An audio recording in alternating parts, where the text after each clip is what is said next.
Hello movie lovers, నమస్తే. Welcome to సినీ దావత్. Cinema అనే షిప్కి డైరెక్టర్ అనేవాడు కెప్టెన్ అయితే ఆయన విజన్ ప్రకారమే సినిమా మొత్తం నడుస్తుంది. కానీ కొన్ని సినిమాలు చాలా విచిత్రంగా ఉంటాయి. వాటికి ఇద్దరు కెప్టెన్లు కూడా పనిచేసే ఉన్నారు. కొన్నిసార్లు ఇద్దరు కలిసి ఫ్రెండ్స్లా పనిచేస్తే కొన్నిసార్లు గొడవలు వచ్చి ఒకరు వెళ్ళిపోతే ఇంకొకరు బాధ్యత తీసుకొని కూడా సినిమాని కంప్లీట్ చేశారు. అలా మన టాలీవుడ్లో ఇంకా ఇండియా సినిమా హిస్టరీలో డబుల్ డైరెక్షన్లో వచ్చిన ఆ క్రేజీ సినిమాలు ఏంటో ఈ వీడియోలో చూసేద్దాం. చివరి వరకు స్కిప్ చేయకుండా చూడండి. ముందుగా మనం మాట్లాడుకోవాల్సింది కాంట్రవర్సీకి కేర్ ఆఫ్ అడ్రస్ అయిన మణికర్ణిక అనే సినిమా గురించి. ఈ సినిమా మన టాలీవుడ్ డైరెక్టర్ క్రిష్ ఎంతో ప్రతిష్టాత్మకంగా మొదలుపెట్టారు. ఝాన్సీ లక్ష్మీబాయి గారి జీవిత చరిత్రని ఆధారంగా చూపిస్తూ అద్భుతంగా షూట్ కూడా చేశారు. కానీ షూటింగ్ చివరి దశలో హీరోయిన్ కంగనా రనౌత్ గారికి ఇంకా క్రిష్ గారికి మధ్య క్రియేటివ్ డిఫరెన్సెస్ రావడం వల్ల క్రిష్ తీసింది నచ్చక తానే స్వయంగా డైరెక్టర్గా మారి మిగతా సినిమాని కంప్లీట్ చేశారు కంగనా రనౌత్. ఫైనల్గా టైటిల్ కార్డ్స్లో మాత్రం వీరిద్దరి పేర్లు వచ్చాయి. సినిమా హిట్ అయినా క్రెడిట్ మొత్తం కంగనా తీసేసుకుందని క్రిష్ చాలా బాధపడ్డారు కూడా. ఇలా రెండో సినిమా ఏంటంటే భీమ్లా నాయక్. ఇది అఫీషియల్గా ఇద్దరు డైరెక్టర్లు కాకపోయినా అనఫీషియల్గా ఇద్దరు పనిచేసిన సినిమా. టైటిల్ కార్డులో సాగర్ చంద్ర అనే డైరెక్టర్ పేరు వస్తుంది. కానీ సెట్స్లో, మేకింగ్లో, డైలాగ్స్లో, స్క్రీన్ ప్లేలో అంతా తానై నడిపించింది మాత్రం త్రివిక్రమ్ శ్రీనివాస్ గారే అని చాలా టాక్ అయితే నడిచింది. చాలామంది ఇప్పటికీ దీన్ని త్రివిక్రమ్ గారి సినిమానే అని అంటూ ఉంటారు. సాగర్ చంద్ర గారు ఆయన పేరుకే డైరెక్టర్ అనే టాక్ కూడా ఉంది. ఇక మూడో సినిమా ఏంటంటే లక్ష్మీస్ ఎన్టీఆర్. రామ్ గోపాల్ వర్మ గారు ఏది చేసినా వెరైటీగానే ఉంటుంది. ఎన్టీఆర్ గారి జీవితంలోని చివరి దశను చూపిస్తూ తీసిన లక్ష్మీస్ ఎన్టీఆర్ అనే ఈ సినిమాకి వర్మ గారు సోలో డైరెక్టర్ కాదు, తన శిష్యుడు అగస్త్య మంజు అనే వ్యక్తిని డైరెక్టర్గా పరిచయం చేస్తూ ఇద్దరు కలిసి ఈ సినిమాని డైరెక్ట్ చేశారు. వర్మ విజన్ని ఎగ్జిక్యూట్ చేస్తూ ఈ సినిమాని తీసిన విధానాన్ని మనం ఖచ్చితంగా చూడొచ్చు. ఇక నాలుగో సినిమా వచ్చేసి యశోద. సమంత గారు నటించిన pan India cinema Yashoda movie. ఈ సినిమా బాక్సాఫీస్ దగ్గర మంచి హిట్ అయింది. దీనికి డైరెక్టర్లు ఒకరు కాదు, ఇద్దరు, హరి మరియు హరీష్. వీళ్ళిద్దరూ అన్నతమ్ములు కావడం విశేషం. ఒకే విజన్తో ఎలాంటి గొడవలు లేకుండా సక్సెస్ఫుల్గా ఈ థ్రిల్లర్ని తెరకెక్కించారు.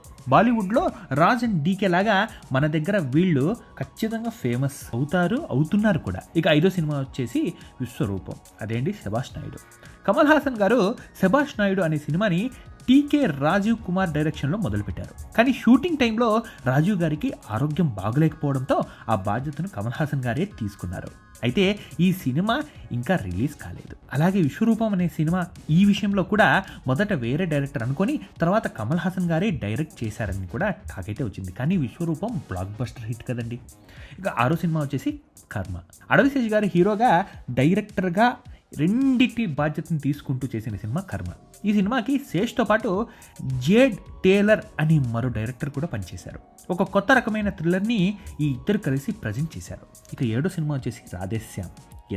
మన ప్రభాస్ గారు రాధేశ్యామ్ సినిమాకి అఫీషియల్ డైరెక్టర్ రాధాకృష్ణ కుమార్ గారు. కానీ సినిమా అవుట్పుట్ విషయంలో సందేహాలు రావడంతో కొన్ని సీన్స్ని వేరే డైరెక్టర్లు, ఉదాహరణకి రవికాంత్ పేరేపు, ఆయన పర్యవేక్షణలో రీషూట్ చేశారని, అలాగే మ్యూజిక్ వీడియోస్ని వేరే వాళ్ళు డైరెక్ట్ చేశారని కూడా గట్టి రూమర్స్ అయితే వచ్చాయి. క్రెడిట్ ఒకరిదే అయినా వెనుక చాలా చేతులు పనిచేశాయన్నది ఇన్సైడ్ టాక్ అయితే ఉంది. ఇక ఎనిమిదో సినిమా వచ్చేసి మిస్టర్ పెళ్ళాం. ఈ సినిమాకి బాబు గారితో పాటు రమణ గారు కూడా దగ్గరుండి పనిచేశారట.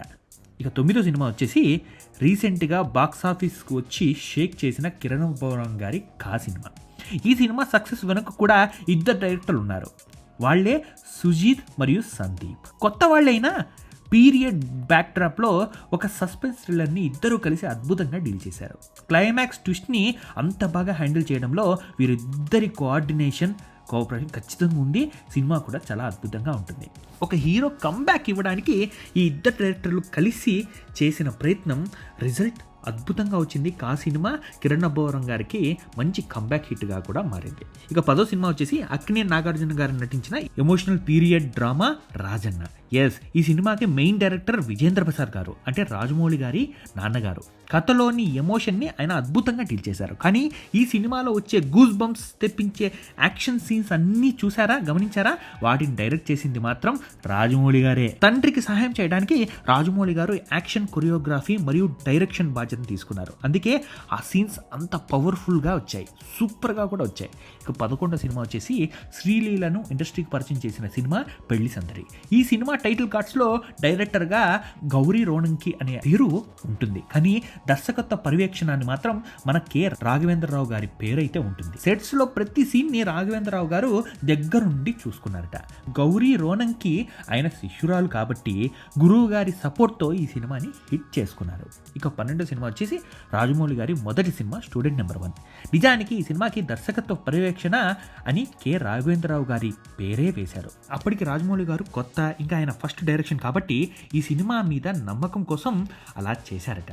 కానీ సినిమా క్రెడిట్ మొత్తం రాజమౌళి గారిదే అని రాఘవేంద్రరావు గారు అప్పట్లో చాలాసార్లు చెప్పారు. ఒక లెజెండ్ పర్యవేక్షణలో మరో లెజెండ్ పుట్టించిన అద్భుతమైన సినిమా ఇది. ఇక 13వ సినిమా వచ్చేసి బాలకృష్ణ గారు ఎంతో ప్రతిష్టాత్మకంగా మొదలుపెట్టిన ఎన్టీఆర్ గారి బయోపిక్. కథానాయకుడు ఇంకా మహానాయకుడు. మొదటి ఈ సినిమాకి డైరెక్టర్గా తేజాన్ని అనౌన్స్ చేశారు. గ్రాండ్గా లాంచ్ కూడా అయింది. కొన్ని రోజులు షూటింగ్ కూడా చేశారు. కానీ క్రియేటివ్ డిఫరెన్సెస్ వల్ల తేజ తప్పుకున్నారు. ఆ తర్వాత క్రిష్ ఆ బాధ్యతని తీసుకుని సినిమాని పూర్తి చేశారు. ఇక 14వ సినిమా ఎవరిదంటే మన పవర్ స్టార్ పవన్ కళ్యాణ్ గారు నటించిన హరిహర వీరమల్లు అనే సినిమా. ఈ సినిమాకి మొదట కెప్టెన్ క్రిష్ గారే. దాదాపు సగం షూటింగ్ కూడా ఆయనే పూర్తి చేశారు. ఆ విజువల్స్, ఆ గ్రాండియర్ అంతా క్రిష్ విజన్ అనే చెప్పుకోవాలి. తర్వాత మిగిలిన షూటింగ్ ని పూర్తి చేసే బాధ్యతను ఈ సినిమా నిర్మాత అయిన ఏఎం రత్నం గారి అబ్బాయి జ్యోతికృష్ణ తీసుకొని ఆయనే డైరెక్షన్ కూడా పూర్తి చేసి సినిమాను విడుదలయ్యేలా చేశారు. కానీ టైటిల్ కార్డ్స్ లో వీళ్ళిద్దరి పేర్లు కూడా ఉంటాయి. ఇక 15వ సినిమా వచ్చేసి నందమూరి కళ్యాణ్ రామ్ గారు నటించిన డెవిల్ అనే సినిమా.